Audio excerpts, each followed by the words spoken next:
រូបសំណាកដ៏ធំរបស់ព្រះម៉ែកុងស៊ីអ៊ីមស្ថិតនៅលើកំពូលភ្នំម្ដិនខេត្តតៃណាញ់ណាបងប្អូនគឺស្រស់ស្អាតមែនតើហើយនេះគឺថាពពកវិលជុំវិញអូយគឺស្រស់ស្អាតហើយត្រជាក់ណាបងប្អូនខ្ញុំព្រាមម្ដងឡើងទៅលេងទេគឺជើងទៅទិញអីវ៉ាន់ណាក៏ជីកាត់ទៅនេះខ្ញុំឃើញមានពពកវិលជុំវិញអញ្ចឹងទៅខ្ញុំឡើងរត់ភ្លេចឲ្យភ្នំនឹងប៉ុន្តែអត់ដែរប៉ះចង់មានពពកចេះណាក៏ចង់បដូរបរិយាកាសឡើងទៅមើលពពកថាចង់ដឹងថាពេលមានពពកវាស្រស់ស្អាតប៉ុណ្ណាណា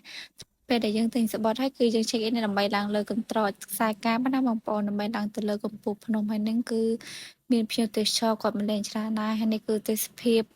នៅលើកន្ត្រកយើងមើលមកក្រោមគឺឃើញព្រៃឃើញផ្លូវអីឃើញមានបឹងមានអីគឺស្រស់ស្អាតមែនទែនបងប្អូនបន្តិចទៀតគឺយើងទៅដល់ពាក់កណ្ដាលភ្នំហើយនេះគឺពាក់កណ្ដាលភ្នំណាបងប្អូនគឺចាប់ផ្ដើមឃើញពពកមានពពកវិលជុំវិញភ្នំគឺថាស្រស់ស្អាតមែនទែននិយាយទៅភ្នំនេះខ្ញុំឡើងមកច្រើនដងហើយបងប្អូនប៉ុន្តែអត់តែចំមានពពកអញ្ចឹងណាប៉ុន្តែលើកនេះគឺមកចំមានពពកគឺថាអាកាសធាតុត្រជាក់អាកាសធាតុប្រែប្រួលអញ្ចឹងណាគឺថាបើមិនបានយកអាវក្រៅមកទេគឺថាខ្ញុំនឹងដឹងតែរឹងទ្រាំហ្មងគឺថាចាញ់អាកាសធាតុត្រជាក់ហើយនិយាយទៅពពកគឺច្រើនមែនទែនពេលដែលមកដល់លើព្រំគឺមើលអីអត់ចង់ឃើញទេវានិយាយទៅមើលមកផ្លែទៅវាដូចអាប់ប៉ុន្តែនេះវាមិនមែនជាអាប់ទេវាជាពពកដែរវិលជុំវិញភ្នំហើយនេះគឺភ្ញៀវទេសចរមកច្រើនមែនទែនហើយមួយខ្ញុំនេះឲ្យតែបានទេសភាពស្អាតចឹងគឺថាថតបែកទូរស័ព្ទចោលតែម្ដង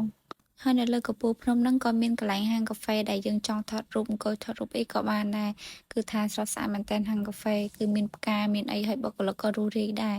ចឹងចង់ញ៉ាំអីក៏កំងតាមហ្នឹងទៅគឺតម្លៃធូរថ្លៃទេហើយរូបសំណាក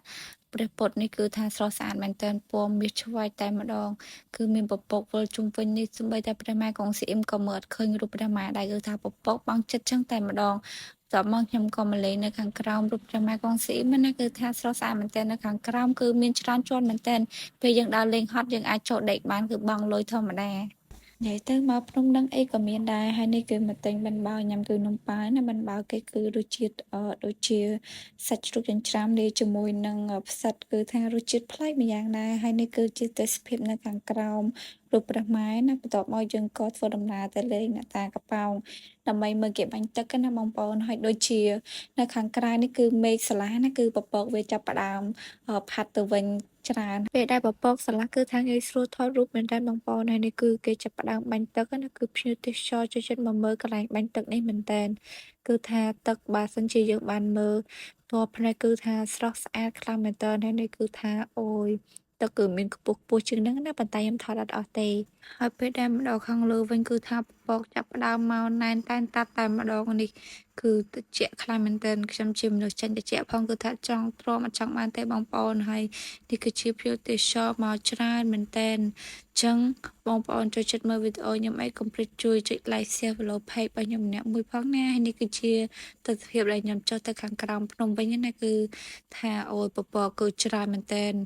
គឺមើលទៅវាស្រស់ស្អាតណាប៉ុន្តែវារៀងពិបាកថតរូបបន្តិចអញ្ចឹងអរគុណច្រើនសម្រាប់ការមើលវីដេអូរបស់ខ្ញុំរហូតដល់ចប់